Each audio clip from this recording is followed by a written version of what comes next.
نبی علیہ السلام کی حدیث ہے ابغونی فی ضعفائکم، مجھے اگر ڈھونڈنا ہے کہ میں کہاں ہوں تو مجھے تلاش کرو اپنے کمزور لوگوں میں۔ یہ کمزور لوگ کون تھے؟ اس کا پہلا مصداق کون ہے؟ اصحاب صفہ، اللہ کے پیغمبر کا قائم کردہ مدرسہ، اس چبوترے پر قائم کیا تھا مگر اخلاص کے ساتھ، اور اللہ نے پھر اس اخلاص کی کیا قیمتیں لگا دی۔ جا کے مسجد نبوی میں دیکھیے آج جگہ جگہ قرآن کے حلقات قائم، اساس وہ چبوترا، وہ صفہ، مسجد نبوی گونج رہی ہے تلاوت قرآن سے، اور تھوڑے پڑوس تھوڑے ساتھ جامعہ اسلام مدینہ منورہ، مدینہ یونیورسٹی، جس کے ہزاروں بلکہ لاکھوں فیض یافتگان ہیں، دنیا بھر میں اس کا فیض ہے۔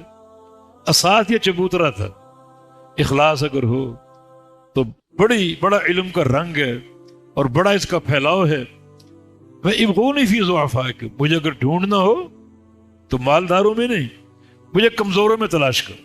اصحاب صفا کمزور نہیں تھے بدنی اعتبار سے، اب مالی اعتبار سے کمزور تھے، بدنی اعتبار سے ان کو ٹٹولو، تاریخ پڑھو، کوئی فاتح عراق ہے، کوئی فاتح شام ہے، دشمنوں کے چھکے چھڑا دیے میدان جہاد میں، بڑے بڑے فاتحین موجود ہیں، بڑے بڑے مجاہدین موجود ہیں، مالی اعتبار سے کمزور، مجھے ان میں تلاش کرو۔ اور فرمایا کہ انما ترزقون وتنصرون بضعفائکم بدعوتہم وصلاتہم واخلاصہم، اللہ تمہاری مدد کرتا ہے ان کمزوروں کی برکت سے، جو تم مال کماتے ہو اور سمجھتے ہو کہ یہ ہماری ان عقل کا نتیجہ ہے، نہیں، ان کمزوروں کی برکت سے، ان کی دعائیں، ان کا اخلاص، ان کی نمازیں، اس کا اثر پھیلتا ہے، وہ تمہیں بھی ہوتا ہے۔ جامع ترمذی میں چھوٹا سا قصہ، جناب انس بن مالک اس کے راوی ہیں، دو بھائی تھے، ایک بھائی صبح اٹھتا اسی صفہ چبوترے پر آ جاتا نبی علیہ السلام کے پاس، دن بھر وہیں رہتا، کوئی قرآن اتر رہا ہے وہ سنتا، حدیثیں بیان ہو رہی وہ سنتا، شام کو گھر لوٹ جاتا۔ دوسرا بھائی کاروبار کرتا تھا، کوئی صنعت تھی، کوئی حرفت تھی، کوئی باغ تھا، اس میں جاتا، دن بھر کام کرتا، اور اپنے بھائی کو ساتھ مل کر بیٹھ کے وہ کھانا کھاتے، لیکن کب تک برداشت کرتے؟ نبی علیہ السلام کے پاس آ گیا اور آ کر کہا یا رسول اللہ صلی اللہ علیہ وسلم، اس کو سمجھائیں، ویلا بیٹھا رہتا ہے، کوئی کام کرے، میرے ساتھ ہاتھ بٹائے، میں اکیلا کام کرتا ہوں، اس کو کھلاتا ہوں، پلاتا ہوں، پال رہا ہوں، اس کو سمجھائیے۔ فرمایا کہ لعلک ترزق بہ، جس کاروبار کی بات کر رہے ہو اس کاروبار کی برکت اس بھائی کی وجہ سے، اگر تمہاری باغبانی یا کوئی صنعت ہے اس میں تمہیں رزق مل رہا ہے، خزانے مل رہے ہیں، اس بھائی کی وجہ سے مل رہا ہے۔ کیا معنی اس کا؟ معنی اگر علم کی بقا چاہتے ہو تو یہ دو گاڑی کے پہیے ہیں، ایک طرف وہ لوگ جو کاروبار کرتے ہیں جیسے وہ بھائی کاروبار کرتا، دوسرا جو علم کا حریص تھا، علم کا جو طالب تھا اور نبی علیہ السلام کی صحبت میں رہتا، کہ تمہیں جو رزق ملتا ہے اس کی برکت سے ملتا ہے۔ تو اگر ان طلبہ کے ساتھ بیٹھو گے، ان سے محبت کرو گے، ان اساتذہ علماء کے ساتھ، تو اللہ تعالیٰ آپ کے رزق میں برکتیں عطا فرمائے گا، خزانے کھول دے گا اور بڑھ چڑھ کر عطا فرمائے گا۔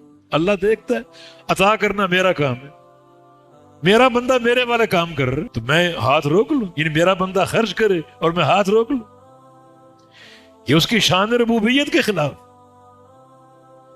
ایک بندہ قیامت کے دن پیش ہوگا، تھر تھر کانپ رہا ہے، کوئی عمل کا ذخیرہ نظر نہیں آ رہا، کیا لائے آج کے دن کے لیے، حساب میں کامیابی کے لیے؟ کوئی نیکی نظر نہیں آ رہی۔ اچانک اس کو نیکی یاد آ جاتی کہ میں تاجر تھا، کاروبار کرتا تھا، اور میں نے جو میرا نوکر تھا یا سیکرٹری یا منشی، اس سے میں نے کہہ رکھا تھا کہ جو تم ادھار مال دیتے ہو وقت پر اگر کوئی بندہ ادائیگی کے قابل نہ ہو تو اس کو معاف کر دیا، اور اگر مال تو ہے مگر وقتی طور پر نہیں دے سکتا اس کو ڈھیل دے دو، اس کو ڈھیل دے دو۔ تنگ دست کو میں معاف کر دیتا، اور جو تنگ دست تو نہیں، مال ہے مگر وقتی طور پر اس کی جیبیں خالی ہیں، اس کو ڈھیل دیتا، چلو مہینہ 2 مہینے اور لے لو، ٹھیک ہے۔ یہ ایک نیکی ہے۔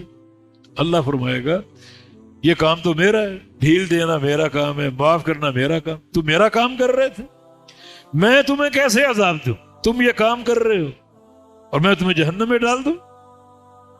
میں بڑھ چڑھ کر یہ والا کام کروں گا، ڈھیل اور مہلت دینا اور معاف کرنا، جاؤ میں نے سارے گناہ معاف کر دیے، جنت میں چلے جاؤ۔ تو عرض یہی ہے کہ ان مدارس کی ہم سب کو فکر ہونی چاہیے، ان کا اہتمام ہونا چاہیے، بیٹھے ان کے ساتھ، وقت دیں ان کو، اپنا مال صرف کریں، تاکہ اس حدیث جامع ترمذی کے حدیث کے مطابق یہ گاڑی اسی طرح رواں دواں رہے، بلکہ اور بڑھ چڑھ کر چلے، اور اللہ کی طرف سے برکتیں ہوں۔